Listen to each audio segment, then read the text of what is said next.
watching Building the Franchise with the New England Patriots, only on the MBL Network. Welcome back to the series, everyone. This is episode number 4, and it's nearing playoff season. It's getting pretty close. It's the second half of the season, and we're still in a very tight battle for the AFC East. The Jets and the Bills are both having really good seasons so far, and the fact that we've lost some really close games has really allowed them to stay side by side with us, and even ahead of us if you look at the Jets. It's really allowed them to stay really close in the division, something that we definitely don't want. We definitely want to be able to pull away, especially in this late part of the season, and take the division title home to New England. It's going to be a tough battle, but hopefully it's something that we're going to be able to accomplish. We have a tough battle this week. We have a game against the Seahawks, who have one of the top defenses in the MBL right now. It's going to be a really tough matchup once again. It's definitely not our first one so far this season, but we're going to have to make sure that we minimize all mistakes, because any turnover or anything that we do could put us in a hole that we may not be able to escape from. We really have to play almost a flawless game. Before we get too deep into this episode though, I do want to take just a second out and let you guys know about something new and exciting that's coming to the MBL Network. Another MBL team has picked up the series, and it should be released. The first episode should be released next week sometime. It's going to be Building the Franchise with the Jacksonville Jaguars, hosted by Gibbs. So make sure you guys check out his series as well as he gets things posted and gets his series rolling. The first guy that we're going to try to re-sign on here in Week 10 is going to be Captain Munderland. He's the corner who we acquired in a trade from Minnesota. We really just brought him in as a person for some depth because we had so much injuries going on at the time. But he really wouldn't be a bad guy to keep around for next season for the same reasons. You never know who's going to go down, and he's definitely a player who can kind of fill a gap if need be. With that being said, though, we do have a lot of young players, like I've mentioned before, in that secondary. So, we're definitely not going to offer him anything crazy. He's not really going to be a starter. He's only going to be a backup. So we're going to offer him $7 million over 2 years, and he's going to end up declining the offer. He wants a little more bonus money, just like what we've seen consistently so far during this season. So we're going to hold off. We're going to wait and see what happens next week. Hopefully we'll be able to re-sign him for that depth.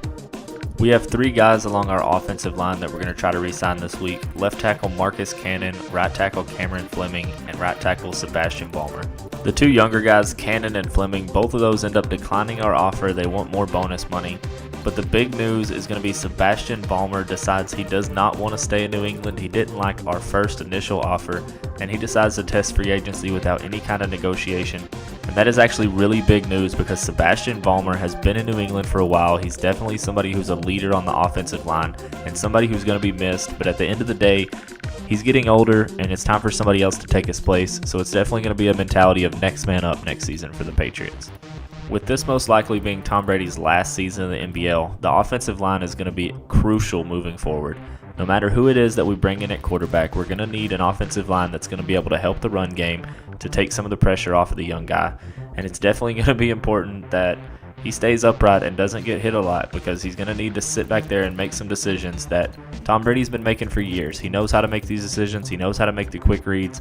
But a young guy coming in, even if it's Garoppolo, who's been here for a few years, no matter who it is, they're going to take some time. They're going to take a little longer in the pocket because they don't know all those reads, and they're going to make mistakes, and that's known already. But we're definitely going to have to get a good offensive line who's going to be able to keep them upright and help them make the best decision possible. We're also going to go ahead and submit offers to strong safety Deron Harmon, right end Chris Long, LeGarrette Blount, and defensive tackle Alan Branch, none of which signed for the team. All of them want either more money for their salary or more bonus. But we already got a good idea of what we need to focus on during the offseason.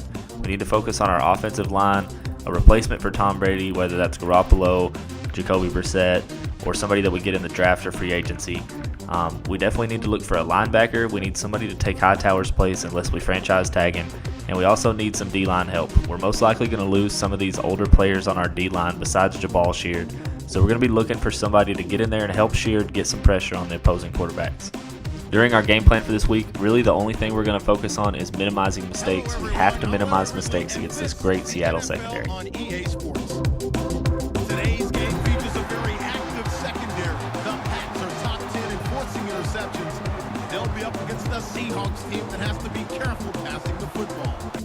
We come into this game super excited. It's the first game for this franchise on the new Madden on MBL Live.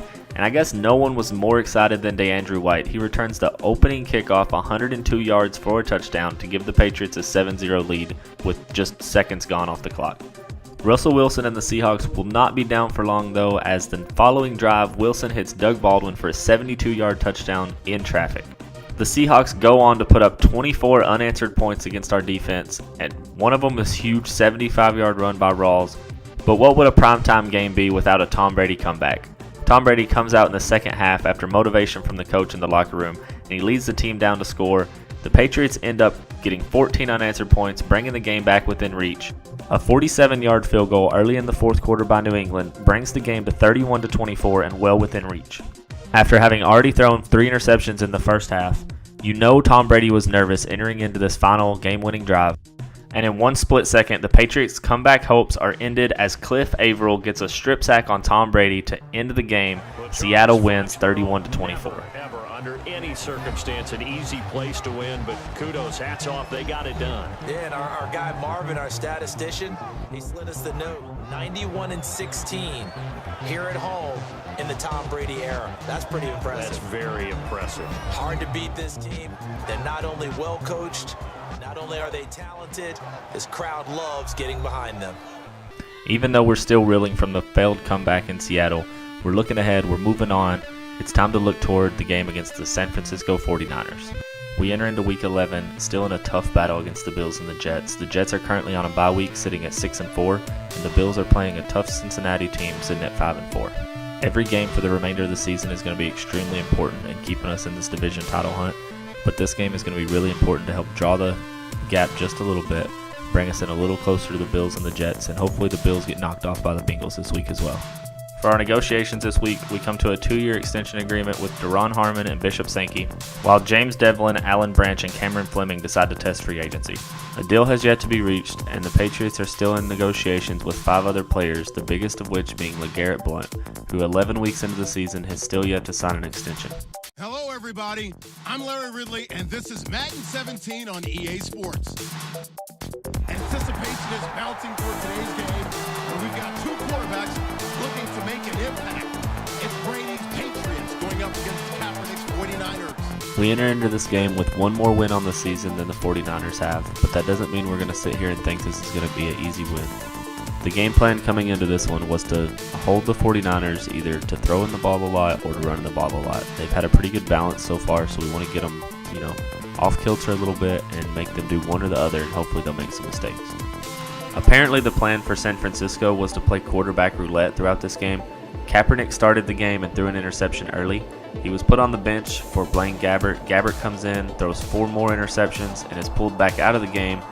Back in comes Kaepernick. He doesn't throw any more interceptions, but he's off rhythm. They threw off his game plan. They put him on the bench for a little while, and they really messed up anything they had going early in the game. With the 5 interceptions that we had in this game, we end up being tied for second in the MBL with the Lions at 24 defensive interceptions, with the Seahawks being in first place with 26. We really didn't have much of a rushing game throughout this entire game here. We ended up with an average performance. We did have Gronk, Edelman, and Hogan all into the game with at least 4 receptions, 60 yards, and a touchdown apiece. The biggest positive seemed to be that Brady figured out how to not make mistakes. He threw 3 touchdowns for 253 yards. He had no interceptions. That's the biggest thing. That's really what helped us hold on to this game. The Patriots ended up winning this one 31-13 in San Francisco. It's never easy to come into an opponent team's stadium and come away with a big win, but we're definitely grateful on the way that the team performed this week, and we were able to hold on to the win and improve to 5-5. Week 12. This is the week that's been circled on almost every calendar in the New England area for about the last month. The Jets have been battling us for the division lead in the AFC East for most of the season now. And with our game being the late game for the week, we already know that the Buffalo Bills came away with the win, and they're sitting at 6-5. So you got the Bills at 6-5, the Jets at 6-4, and the Patriots at 5-5. A win by the Patriots this week brings the division tied 3 ways again, 12 weeks into the season. Unfortunately, there's not really any news to report on for negotiations for this week. None of the players decided to sign or test free agency. Everybody continued negotiations. So we're going to go ahead and jump into the game. We're going to head to New York and take on the Jets at their home stadium and see who comes out on top. I'm Larry Ridley. You're tuned in to the NFL on EA Sports. Today's matchup features one team who likes to get it done through the air. The Jets are top 10 in pass yards, going up against a Pats secondary that could be in for a long day. And just as we thought it would be, this game ends up being a defensive battle. It's definitely a couple teams that know each other's tendencies and know what's going on. It ended up being 13-10 New England on a last-second field goal. The game was crazy. It was a sloppy game on both sides of the ball. The Jets only had 111 yards of total offense, if that tells you anything. It was definitely a good game, and I'm definitely looking forward to the next one toward the end of the season. And as I mentioned before, after the Patriots win in this game, the AFC East is tied up 3 ways again between the Jets, the Bills, and the Patriots. Our opponent here in Week 13 is pretty unfamiliar, not only to the new ownership here in New England, but also to the organization as a whole. The Patriots and the Rams have only ever met 12 times, with New England holding the lead on the series by 2 games. The advantage this week has to go to the Rams, though. The owner, Jay Moon, is a previous owner of the Patriots, so he knows the team, he knows the players, he knows what we're about. So we're definitely going to have to mix some things up and try to mess with his head a little bit and try to get this win. A contract was finally agreed upon with LeGarrette Blount, a 4-year, $27 million extension.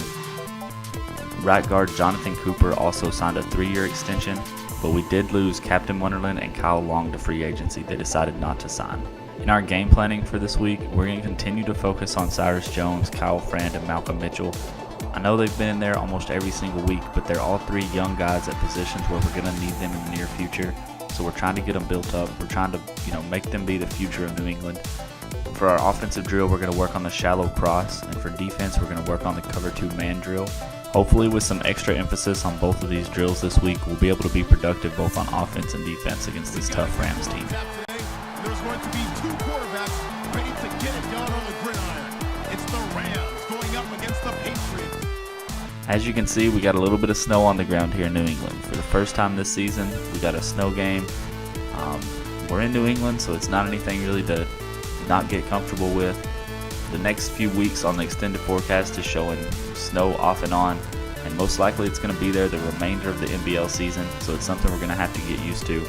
And this game against the Rams is not the game that we wanted to get used to it. The Rams are a really tough team this season. They've been playing some really good football, so it was a tough game to begin with. And you add in the factor of the first snow game of the season. A lot of these young guys don't really know how to react to it yet. But the bottom line is the Patriots fall 19-13 in Week 13, with all 13 of our points coming in the 4th quarter. Here in New England, the playoffs do not begin after Week 17. They start right now. Week 14 is playoff season. The first game here is what we're going to consider this. We're going to consider this like a wild card match. We're going to go in, and it's win or go home. We finally come to the realization here that the Jets are not going away. They're not going to let us take the division back. They still have a 1-game lead. And best case scenario, we win out the rest of our games, which includes a game against the Jets and again against the Dolphins. So we win out. Even if they win out, we will still win on tiebreakers. So we're pretending it's the playoffs right now. There's no excuses. There's no reason to lose any game. We have to go out and we have to win these last 4 games just for our own security in the playoffs. As it gets closer and closer to the end of the season, we're going to have less people that we need to worry about with re-signing. We do get Devin Street to agree to a 2-year extension, but Marcus Cannon still wants to negotiate. As you can see, we have our 2nd game in a row. It's a snow game in New England. So I'm going to let you guys sit back and enjoy the show. I'll be back toward the end of the highlights with a brief overview of what went on.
So the Ravens were apparently another team that wanted to play QB roulette throughout the game. They had Flacco and Vic in and out.